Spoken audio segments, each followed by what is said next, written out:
Hey everyone, in this lecture we will be setting up our app to allow us to automate our unit tests. We'll be installing Karma, Jasmine and Phantom.js and take a look at some of Karma's configuration options, which give us control of how and what to test. So let's start off by installing Karma command line and Phantom.js by typing npm install karma-cli space Phantom.js.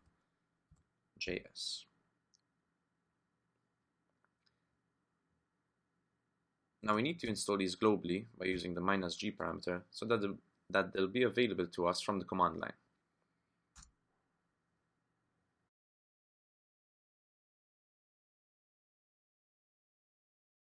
Once those are done downloading, let's just check that they've been installed correctly.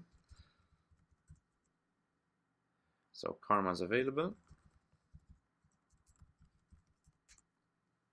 and so is Phantom.js. Great. The next thing we need to do is install Karma and Jasmine in our project. As you can see, I've already navigated to my project directory, so we just need to run npm install Karma space Jasmine, and don't forget the save dev parameters.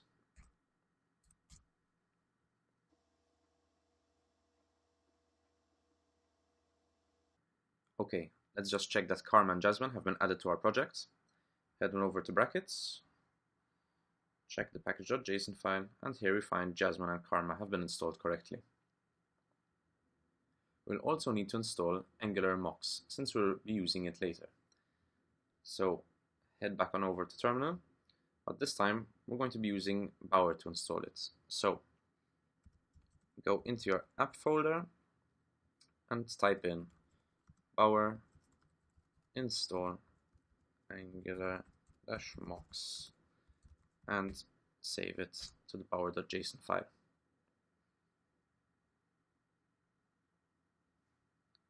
Head back on over to brackets and let's just make sure that AngularMox has been added. Great, so that's it for installations for now. The next thing we need to do is configure Karma. Luckily, Karma also has an init function which creates a default configuration file for us. So let's create a new folder for all our test code and set up Karma in there. So in our JS folder, add a new folder called test, add another folder called units, which we'll be using later. Head back on over to terminal, cd into the test folder, and run Karma init. This is going to ask us a series of questions, just like npm and Bower did, but this time we need to pay a bit closer attention to what it's asking us. So starting off, the testing framework that we're going to be using is Jasmine, correct. We won't be using require.js. Now for testing, we don't want to be using Chrome, but we want to be using Phantom.js. So let's see if it's available. And there we go. Choose Phantom.js and enter an empty string to move along. Now this question is asking us where all our files are located, so the ones that our app uses and our testing files. I like to leave this one blank and set it up manually. Since we use files from different locations, it's easier to set up by just writing it in the file. We won't be excluding any files for now.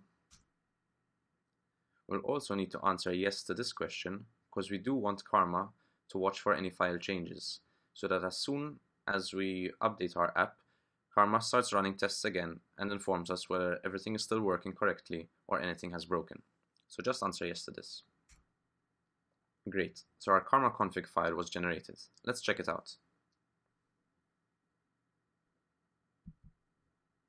So here's our generated Karma configuration file with the options that we selected. Let's go through it for a sec.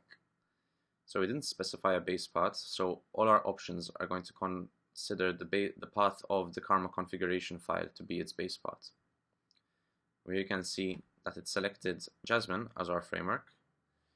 The files will need to populate in a moment. We're not excluding anything. At the moment we don't have preprocessors, but we'll be adding one later on. The reporters are used to display the Karma testing results. For now we can use progress, but we'll also be adding one later on.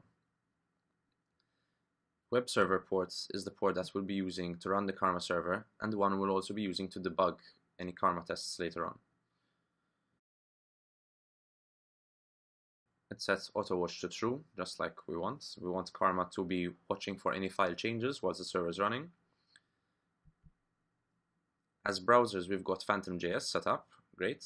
You could also add other browsers here, but for now we'll be using PhantomJS since it's the fastest of the bunch.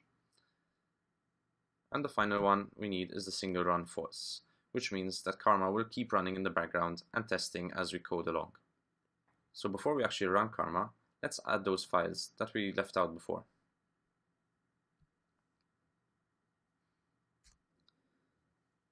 So first of all, we're going to need to add Angular itself, which is 2 levels up and in the Bower components folder.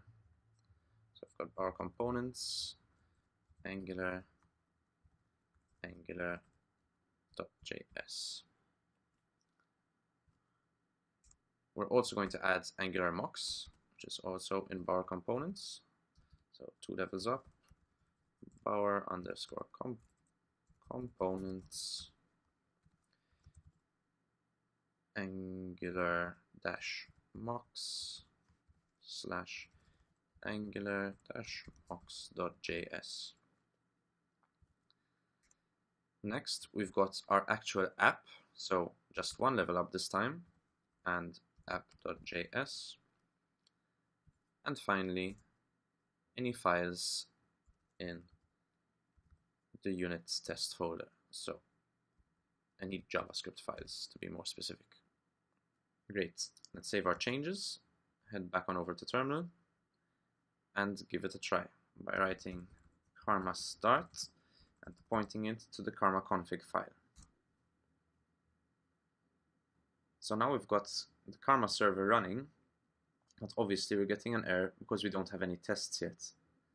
But just to show that Karma is actually watching for changes, let's fix this warning up here that's saying that it's not finding any files to check by heading back to brackets and adding a new file to the unit test folder.